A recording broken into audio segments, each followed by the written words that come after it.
चलिए नेक्स्ट देखते हैं क्वेश्चन नंबर 5। क्वेश्चन नंबर 5 है, मापन के किस स्तर में केवल सामान्य वर्गीकरण ही संभव होता है।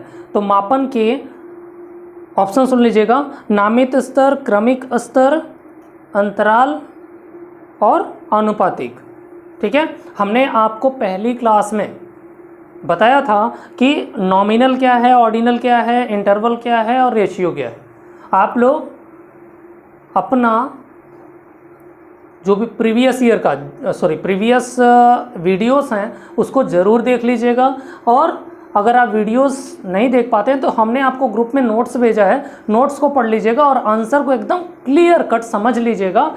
लेकिन फिर भी मैं आपको यहाँ पर डायरेक्ट आंसर बताता हूँ और डिटेल चूँकि हमने इसके पहले वाली वीडियो में कर दिया है तो अभी इसको डिटेल में हम नहीं कर रहे हैं। इसका आंसर जो सही होगा वो होगा आनुपातिक स्तर। ठीक है, क्वेश्चन नंबर 6 है, किसी मानक प्रायिकता वक्र पर मध्यमान होता है यानी मीन होता है। मानक प्रायिकता वक्र यानी NPC, normal probability curve. Normal probability curve को भी हमने बहुत अच्छी तरीके से समझाने का प्रयास किया है।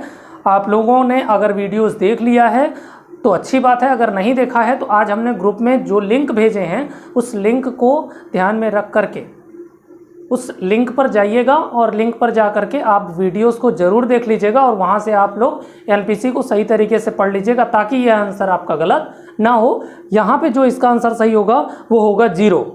ठीक है, सामान्य प्रायिकता वक्र। सामान्य प्रायिकता वक्र की वैल्यूज़ क्या होती हैं? सीधे सीधे यही होती है ना। ये आपका एनपीसी हो गया। यहाँ पर आपका मीन, मीडियन, मोड। चूंकि यहाँ पे क्वेश्चन में पूछ रहा है कि सामान्य प्रायिकता वक्र पर मध्यमान का वैल्यू कितना होता है, यानी आपका मीन का वैल्यू कितना होता है, वो डायरेक्टली क्वेश्चन पूछ रहा है। इसलिए यहाँ पर आपको डायरेक्टली आंसर करना है। डायरेक्टली इसका आंसर क्या हो जाएगा? इसका आंसर होगा आपको 0। अगर यहाँ पे मीडियन भी पूछता तो मीडियन का भी वैल्यू कितना होता? 0 होता। मोड का भी वैल्यू क्या होता? 0 होता, क्योंकि यहाँ पर मीन, मीडियन और मोड तीनों बराबर होते हैं। ठीक है, ये तीनों एक जगह होते हैं और तीनों की वैल्यू कितनी होती है? 0 होती है। इसलिए इसका आंसर क्या सही होगा? 0, यानी ऑप्शन नंबर फर्स्ट ऑप्शन है, पहला ऑप्शन है 0, दूसरा है 1, तीसरा है 10 और चौथा है वेरिएबल परिवर्तनीय।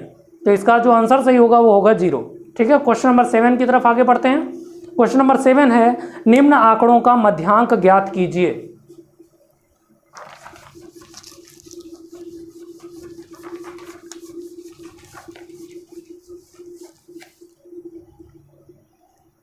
निम्न आंकड़ों का मध्यांक ज्ञात कीजिए। तो आंकड़े हैं, इसका क्या निकालना है? मीडियन निकालना है। दोस्तों ये बहुत इंपॉर्टेंट टॉपिक है, मीडियन आपको निकालने आना चाहिए और बहुत सिंपल क्वेश्चन आता है इससे। देख लेते हैं क्या है। आंकड़े दिए गए हैं 90, 105, 95, 90, 105, 95, 110 और 100, 110 और 100। ठीक है, अब हम सबसे पहले हम लोग क्या करते हैं? मीडियन निकालने से पहले, मीडियन निकालने के लिए सबसे पहले हम लोग क्या करते हैं? आरोही क्रम में इसको रखते हैं। ये बहुत ज़्यादा लोग गलती कर जाते हैं। आप लोगों को ध्यान रखना है, जब भी आपको मीडियन निकालना है तो आरोही क्रम में जरूर से रख लेना है। अगर आरोही नहीं रख रहे हैं तो आरोही भी रखेंगे लेकिन उल्टा में आपको देखना पड़ जाएगा। तो आरोही क्रम में आपको 100% रखना ही रखना है। अगर आरोही में आप नहीं रखेंगे तो क्वेश्चन गलत हो जाएगा। ठीक है, तो आरोही क्रम में जब आप रखेंगे तो क्या हो जाएगा? सबसे छोटी वैल्यू क्या हो जाएगी? 90, इसके बाद इससे बड़ी वैल्यू 95, इससे बड़ी वैल्यू 100, इससे बड़ी वैल्यू 105, इससे बड़ी 1010। ठीक है, 110। ये आपका आरोही क्रम में परिवर्तित हो गया। अब हम लोग क्या करेंगे? फॉर्मूला लगाएंगे, मीडियन इक्वल टू n+1/2वां पद। ठीक है, अगर n+1 करते हैं तो कितनी वैल्यू है? 1, 2, 3, 4 और 5। तो 5 + 1/2 2 बराबर कितना हो जाएगा 6/2, 2 3 6 यानी 3। 3वां पद आंसर है। 3वां पद इधर से गिन लीजिए चाहे उधर से गिन लीजिए, आपको 1 2 3। तीसरा पद कौन सा हो जाएगा, ये 100। तीसरा पद इधर से भी है इधर से भी, 1 2 3 यानी 100। तो कितना हो जाएगा, मीडियन इक्वल टू 100। ठीक है, दिख रहा है आप लोगों को।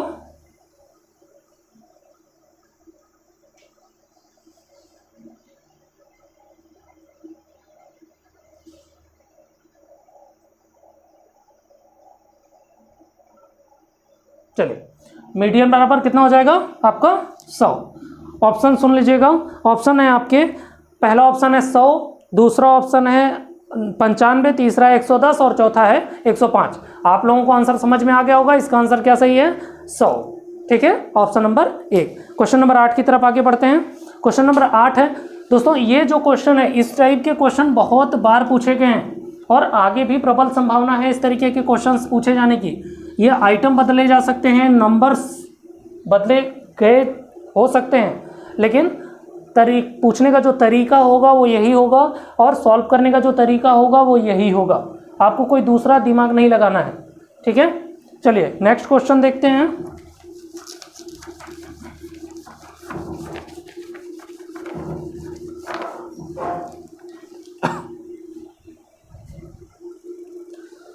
माध्य के लिए प्रथम प्रतिघात है, माध्य के लिए प्रथम प्रतिघात है। तो दोस्तों इसका जो प्रथम प्रतिघात है वो है आपका 0। ठीक है,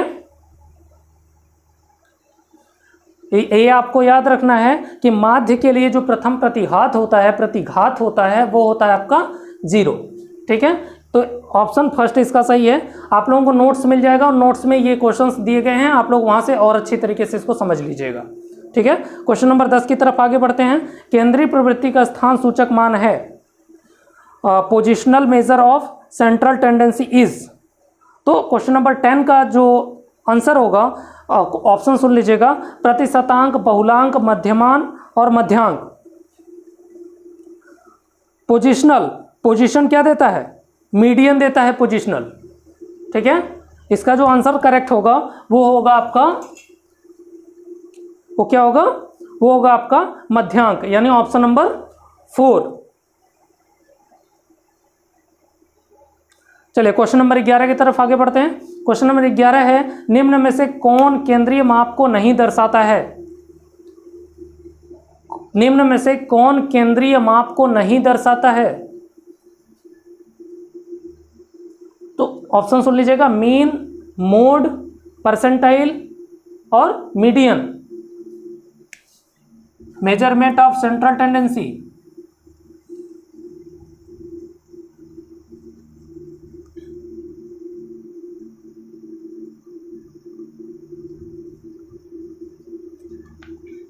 ये क्या होगा, मेजरमेंट ऑफ सेंट्रल टेंडेंसी में आपको 3 मिलता है ना, मीन, मीडियन,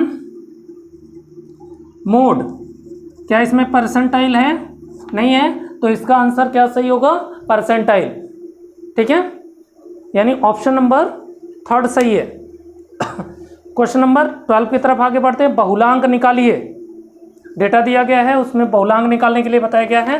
हम लोग यहाँ देख लेते हैं क्या दिया गया है। पूछ रहा है मोड। ठीक है, डेटा है इस प्रकार से 15 14 8 14 सॉरी 15 14 8 14 फिर 14 11 11 9 9 11 9 9 11। अब इसको हम लोग क्या करेंगे, इसको अगर सीक्वेंसिंग करनी है तो हम लोग इसको भी आरोही क्रम में पहले परिवर्तित कर देंगे ताकि क्रम में सारी चीज़ें मिल जाएं, आरोही क्रम में। ठीक है, आरोही क्रम में करने के बाद सारी चीज़ें एकदम सीक्वेंस में मिल जाएंगी तो आपको सॉल्व करने में बहुत आसानी हो जाएगी। सबसे छोटी संख्या क्या है? 8 है। इसके बाद 9 है, 9 2 बार आया है। इसके बाद 11 हो गया, 11 कितनी बार आया है? 2 बार। ठीक है, 14 देख लेते हैं, 1 2 3 बार आया है 14। फिर 15 कितनी बार आया है? 1 बार आया है। काउंट कर लेते हैं, 1 2 3 4 5 6 7 8 9, 1 2 3 4 5 6 7 8 9। तो अब हम लोग देख लेंगे, एक जगह आपको मिल गया। बहुलांक में क्या निकालते हैं? सबसे ज़्यादा जिसकी फ्रीक्वेंसी होगी वही आपका बहुलक होगा। तो इसका आंसर क्या सही हो जाएगा? 14। 14 is a mode in this question. Okay, next question है, दिए गए आंकड़ों का मध्यांक मीडियन निकालिए। फिर से आ गया मीडियन का। ये आपका क्वेश्चन, ये आपका 2018 में आया हुआ है। ये सारे क्वेश्चन जो है 2018 में आए हुए हैं।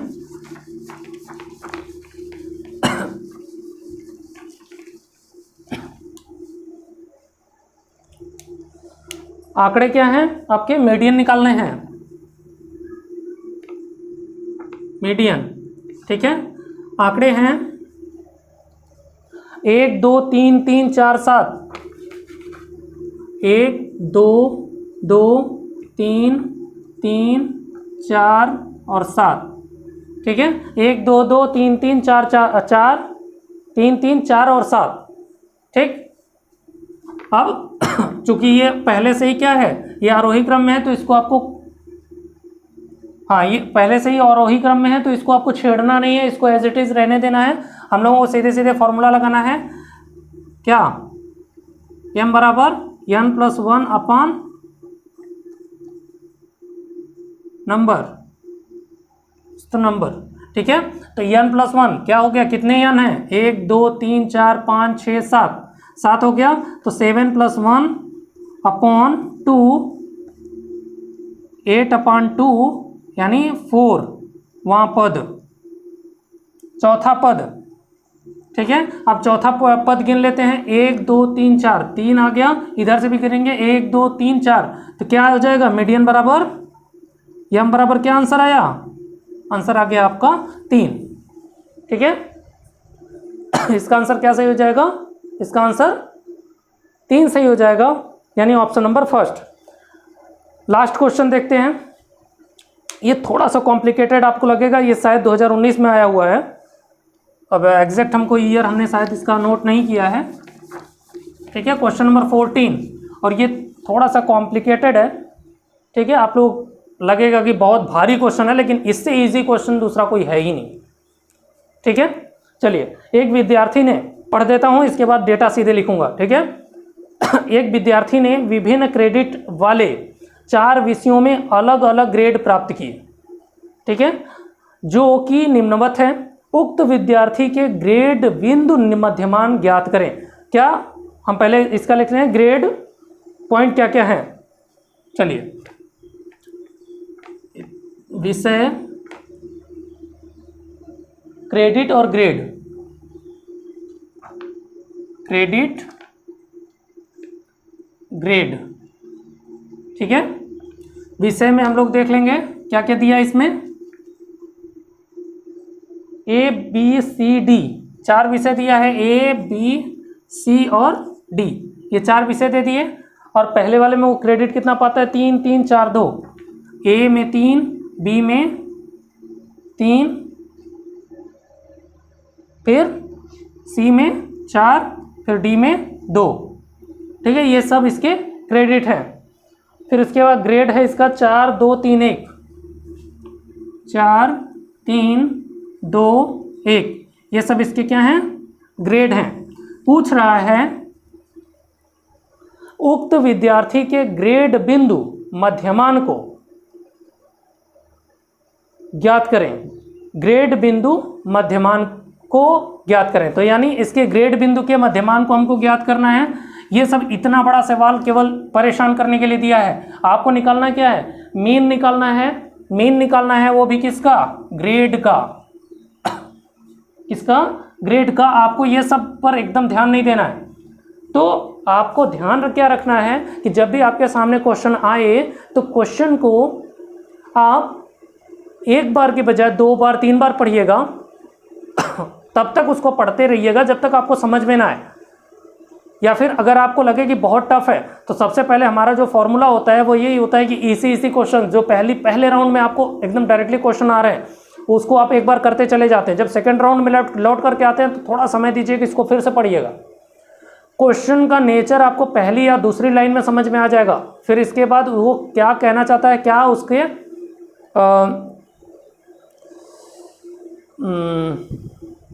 रूल हैं, वो जो है लास्ट लाइन में होता है। ठीक है, कॉज जो होते हैं उसके लास्ट लाइन में होते हैं। तो कॉज पर आपको बाद में जाना है, पहले उसका सेंस क्या है वो आपको समझना है। तो सेंस में वो सीधे सीधे पूछ रहा है, एक विद्यार्थी ने विभिन्न क्रेडिट वाले 4 विषयों में अलग अलग ग्रेड प्राप्त किए जो कि निम्नवत है। तो ये उसने ग्रेड का स्ट्रक्चर दे दिया पूरा। फिर क्या पूछ रहा है, उक्त विद्यार्थी के ग्रेड बिंदु के मध्यमान बिंदु को ज्ञात कीजिए। तो ग्रेड बिंदु के मध्यमान को हम अगर ज्ञात करते हैं तो क्या हो जाएगा आपका 4 3 2 और 1, इसका मीन कितना हो जाएगा 4 3 7 2 9 1 10। मीन बराबर क्या होता है, मीन के देखिए चिन्ह लगाने में एक्स के आगे ऊपर रहे हाइफन हो जाता है, इसका मतलब क्या होता है सिग्मा एक्स अपॉन एन।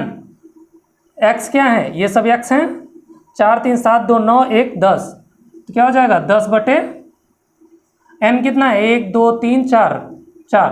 ठीक है, तो आंसर कितना हो जाएगा 2.5। ओके, यहाँ पर ग्रेड बिंदु कितना हो जाएगा, ग्रेड बिंदु का मध्यमान कितना हो जाएगा, हो जाएगा आपका 2.5। ठीक, ये रहे आपके मेजरमेंट ऑफ सेंट्रल टेंडेंसी के जितने भी क्वेश्चंस आए हुए थे वो सारे हमने सॉल्व कर लिए। ठीक है, तो आपको अब बिल्कुल भी टेंशन नहीं लेना है, आपको बस मन लगा करके पढ़ाई करनी है। और हम लोग लास्ट में फिर से देखेंगे, आप लोग कोशिश करिए कि जितने क्वेश्चंस आप ढूंढ सकते हैं, जो भी हम अगर कोई टॉपिक पढ़ाने जा रहे हैं, कोई भी टॉपिक आपको पढ़ा रहे हैं, तो उस टॉपिक में हम जितनी मेहनत कर रहे हैं आप उससे 10 गुनी ज़्यादा मेहनत करिए। आप ढूंढिए, क्वेश्चन लेकर के आइए। आपको जो पॉइंट समझ में नहीं आ रहा है, जो पोर्शन समझ में नहीं आ रहा है, आप उस पोर्शन को ढूंढ करके लेके आइए ताकि हम उसको आपको समझा सकें। और आप लोग ध्यान रखिएगा कि आपको पीएचडी नहीं करनी है, पहले आपको एडमिशन लेना है। तो आपके जो क्वेश्चंस होंगे वो आपके लेवल के होने चाहिए। ऐसा नहीं है कि आप कुछ ऐसा क्वेश्चन पूछ दीजिए कि हम उसको सॉल्व कराने में कई दिन ले लें या फिर कई ज़्यादा समय उसमें एक क्लास पूरी ले लें। ठीक है, तो आप लोग कोशिश करिएगा कि क्वेश्चन का जो नेचर है, जो आपके सामने ये मेजरमेंट ऑफ सेंट्रल टेंडेंसी से क्वेश्चन जितने भी आए हुए थे हमने आपको सॉल्व करा दिया। 14 क्वेश्चन अभी तक आए हुए थे जो हमारे सामने आए। तो 14 क्वेश्चन में आपको आइडिया लग गया कि किस पोर्शन से सबसे ज़्यादा क्वेश्चन आता है। जैसे मैं बता दूँ आपको, पोर्शन मीडियन से सबसे ज़्यादा क्वेश्चन आते हैं। आपने इतने में ही देख लिया है, 3 से 4 क्वेश्चन आपके मीडियन से थे। इसके बाद मीडियन के बाद मीन से क्वेश्चन आते हैं, मोड से भी आते हैं। तो सबसे ज़्यादा मीडियन को ध्यान में रखिए और सबसे आसान है मीडियन निकालना। इसके बाद थोड़ा मीन को और मोड को, मीन को भी बहुत अच्छे तरीके से समझ लीजिए, मोड को भी समझ लीजिए। ये बहुत आसान टॉपिक है, लेकिन आप लोग गलती कहाँ करते हैं, जो आसान आपको लगता है उसको आप स्किप कर जाते हैं। स्किप मत करिए, उसको और अच्छी तरीके से पढ़ लीजिए, उसके हर एक एस्पेक्ट को समझ लीजिए। चलिए ओके, फिर मिलते हैं नेक्स्ट वीडियो में। ओके, ऑल द बेस्ट, अच्छे से मेहनत करिए, गुड लक, बाय बाय।